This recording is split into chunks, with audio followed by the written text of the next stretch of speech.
This is the GOAT Level Podcast with your host, the GOAT, the legend, the hero, Van Pugh. Dog, this is my third time recording this show. This is blowing me. Anyway, I'm going to try to do my best. Back to the grind, okay? So the Eagles lost. I'm mad about the Carson Wentz hit. Cry, Eagles, cry on the road to misery. Oh, my God. I'm so mad, bro. I'm mad about the hit. I'm more mad about the hit than the loss. I mean, we tried the best we could, but, I mean, we weren't about to win with fucking McCown, okay? I'm just saying. We could have. There were opportunities. There were lots of opportunities. But I was sitting here on this pulpit. You better talk to somebody. I was on this pulpit saying that the Eagles were going to win on Sunday, but they did not. Unfortunately, because they missed opportunities just like last time. I said it last time, we only lost by 8. We only lost by 17-9 with 5 turnovers. We had no business in that game with 5 turnovers. And Russell Wilson with all those wide open receivers. Yet we only lost by 8. So I was like, oh, we're definitely going to win this time. And Seattle plays to their competition. Man, please. Man, we got this. It was back and forth. It was 0-0. It was a defensive game. And all of a sudden, routine, escape out the pocket. Carson Wentz dies. And Jadeveon Clowney hits him with the crown of his helmet. I was thinking, oh, targeting for sure. No flag at all. I was like, I thought there was targeting rules in the NFL. Their explanation was he didn't give himself up, and he was still a runner. No, he looked like he gave himself up to me. But whatever, you're supposed to be the best refs in the country. Whatever, or in the world. So I'll just trust you. Whatever. I don't agree. To me, it was. I know he's playing football, so it ain't that dirty. I did say it was a dirty hit, but I mean, come on. I'm an Eagles fan. I wanted my team to win. I wanted Carson Wentz to be playing, and he got knocked out. I was hoping he came back, and then after halftime, they said he was out. I was like, you got to be kidding me. You cannot be serious. I was like, hopefully, I was just hoping that McCown had some magic. And I'm not going to lie. He brought it. Like, he was great in the pocket. He was escaping the rush.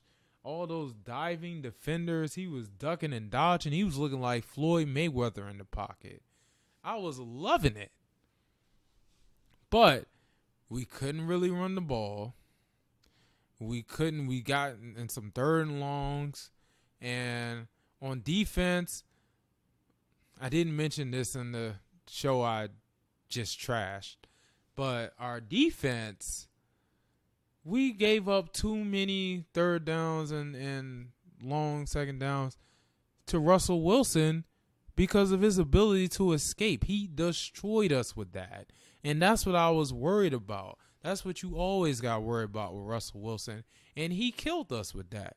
Totally neutralized Fletcher Cox at the end of the day because of Wilson's ability to run. And DK Metcalf, we had no answer for him.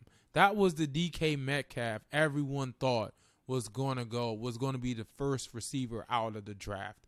I still don't know how he fell down. I still don't know why he's not an Eagle. But hey, we didn't pick him, and he killed us. Well, that's our fault. We picked J.J. Arcega-Whiteside, and I don't think he did anything. He hasn't done anything all season. So we just have to take that L. I still like how McCown played, especially that last drive. We was there, man.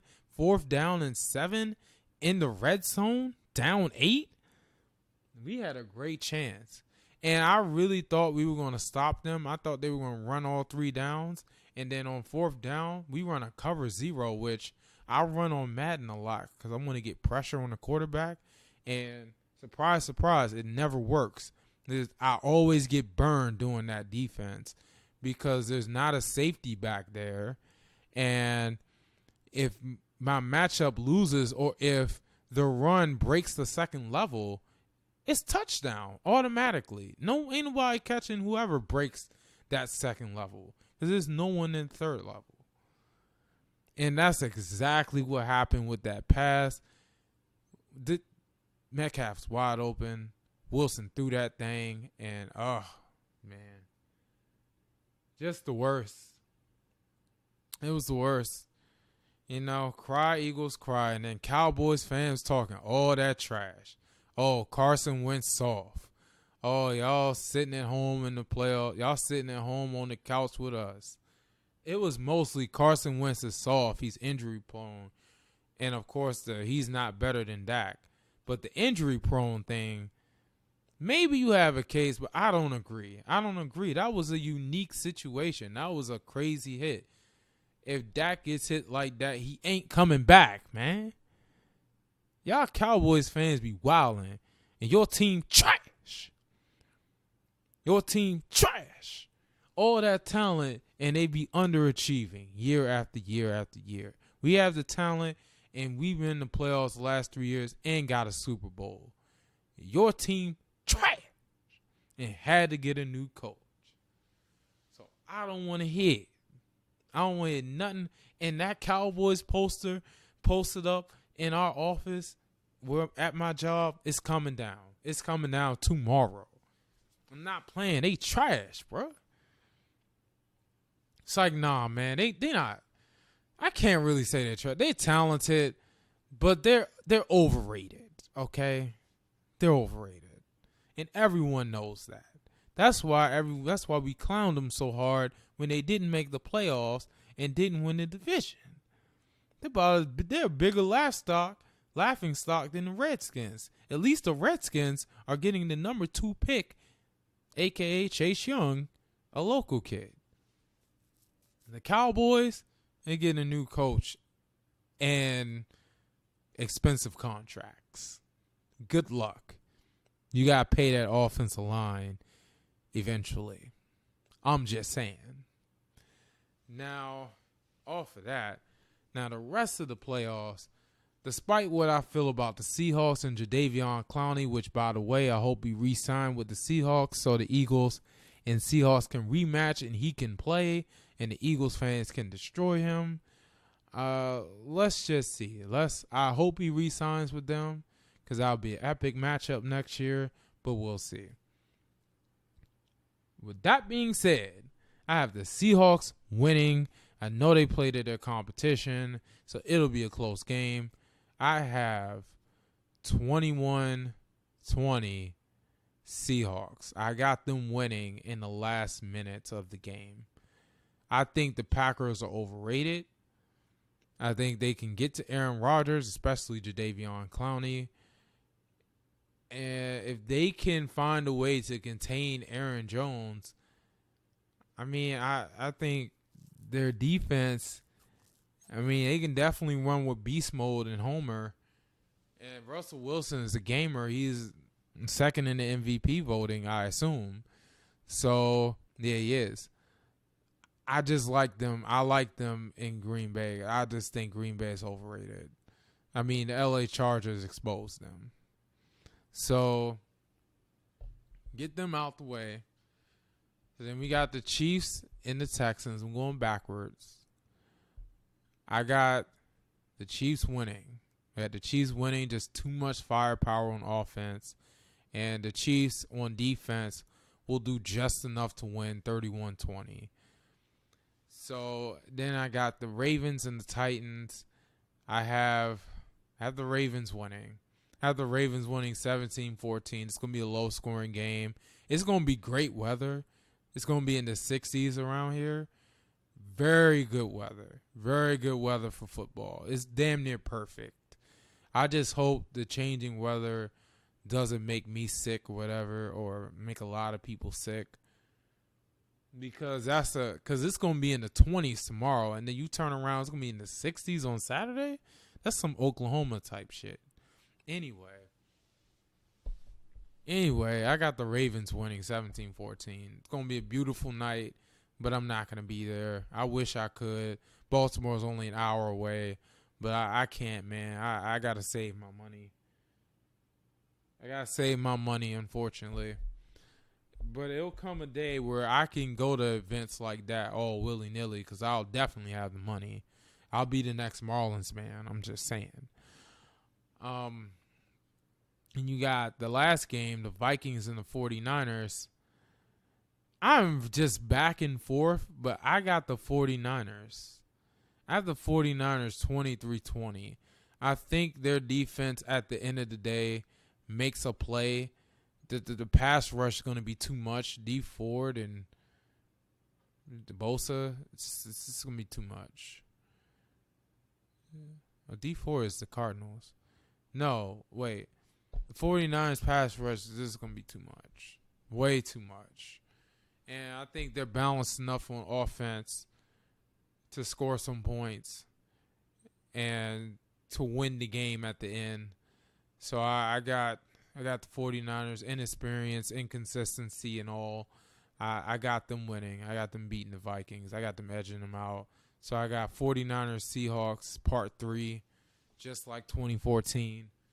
And I got Ravens versus Chiefs. And let's see if the Ravens can finally get over the Chiefs hurdle. So, we'll see. We'll see what happens.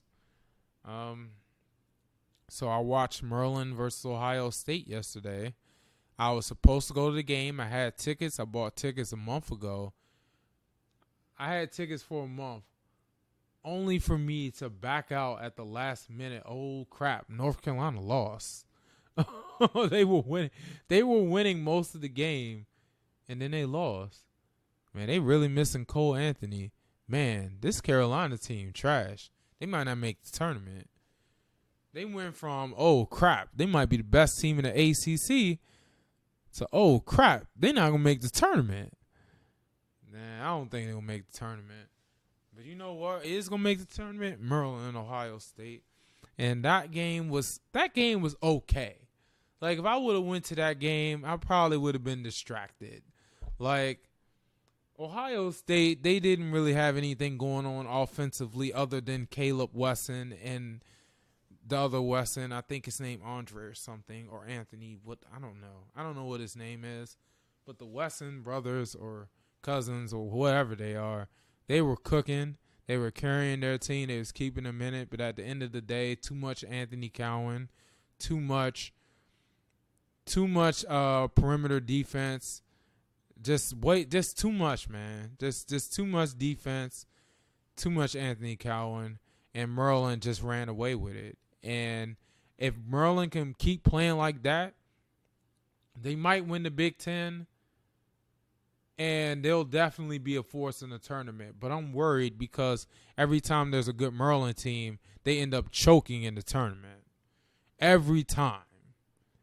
Every time there's a good Maryland or Georgetown team, they choke in the tournament. And that is annoying. It just is. But as I'm recording this, see, I haven't been watching because I've been worrying about the show. But as I've been recording, Oklahoma and Texas have been playing basketball. Now, I'm just noticing that they're both 10-3. And it is 33-32. Now, if I'm not mistaken,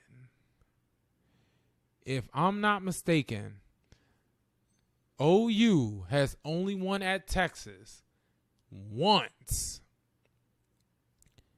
in 10 years. I think they've only won at Texas once in the entire 2010s decade. They haven't beaten them since Shaka Smart's been there. Buddy went 1-3 against them. So, I don't know, man. Like, I don't know what it is. Like, but we do okay against them at OU in Norman. I mean, because we always get good crowds against Texas, for sure. That's any sport. Damn near any sport we play against Texas, we're going to have a good crowd. So, I think we're like 1-9. That whole decade, I think we only won once. I want to say that was Buddy's last year. We had Buddy. That's all I know. That's the last time we won at Texas. We haven't won there since. And I don't know when we won there before then. Probably Blake Griffin. Even Trey didn't win there. So it's like, I hope we win today because they've been destroying us in Austin. And I hope we win in Kansas too because we haven't won in Kansas since I was like a 5-month-old. That's sad. But maybe 4-month-old. Who is this Austin Reeves guy? This kid can shoot, man. He come from Wichita State. Bro, this kid is the truth. He just let that thing fly, bro. He let that thing ring. Anyway. Now, Sooner football. Now, on my first deleted episode, I went and introduced a new segment called Preaching Time. And I went in about Oklahoma losing to LSU, which, by the way, I went to the game. I was in Atlanta. The only thing that sucked about that trip was the game. The game sucked. All them LSU fans, there were tons of LSU fans. I call them the Purple Plague. And the way we just came out, it was 7-7. I was like, cool, we cool, man. We're in this. He gave up another touchdown. Cool, we're in this. 3 and out. Give up another touchdown. I'm like, okay. Give up another touchdown. I'm like, what is going on? Then we do the reverse, and it gets picked off. The guy was wide open, by the way, and Jalen Hurts, he didn't throw it accurately enough, and it got picked off. And then it was a wrap from there. 35-7, Justin Jefferson had 4 touchdowns in the first half. That's video game numbers. 7 touchdowns in the first half from Burrow. That's video game numbers. Basically, what I took from that game is something positive. Yeah, we lost. Okay, we lost 63-28. You know why? Because they dominated.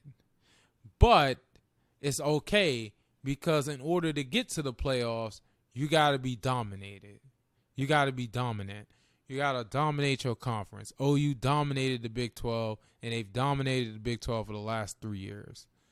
LSU dominated the SEC. Clemson dominated the ACC. Ohio State dominated the Big 10. But then LSU dominated us. And so in 2020, you got to dominate everything you do. It's no competition. It can't be close.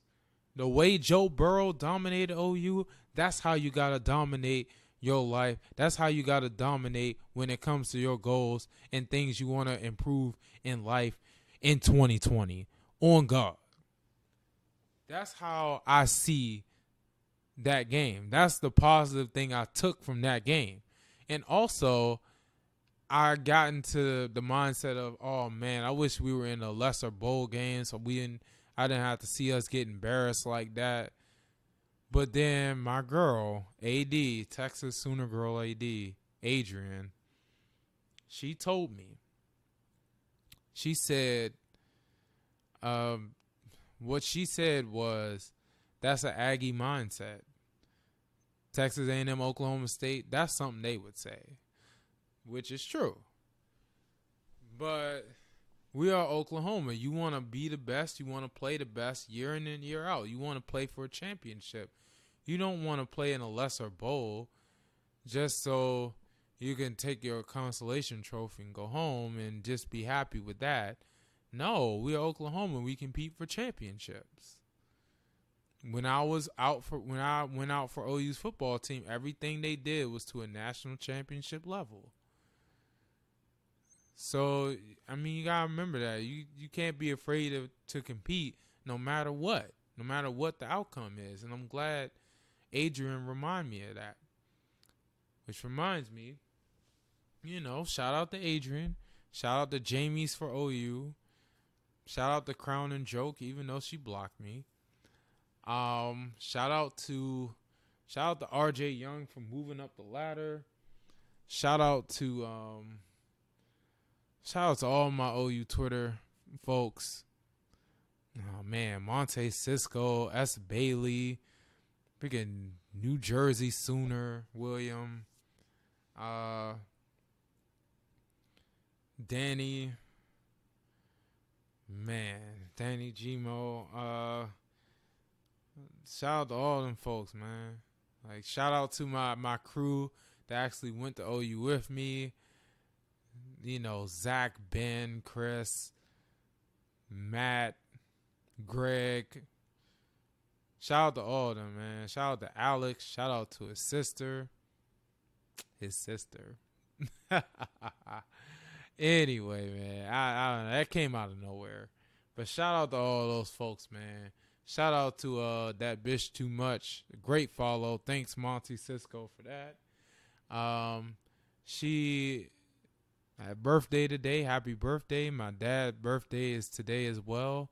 And my aunt, his twin, her birthday is today also. So happy birthday to all those folks. And I'm out. Peace. Thanks for listening to another episode of the GOAT Level Podcast. Make sure you share, subscribe, and get money.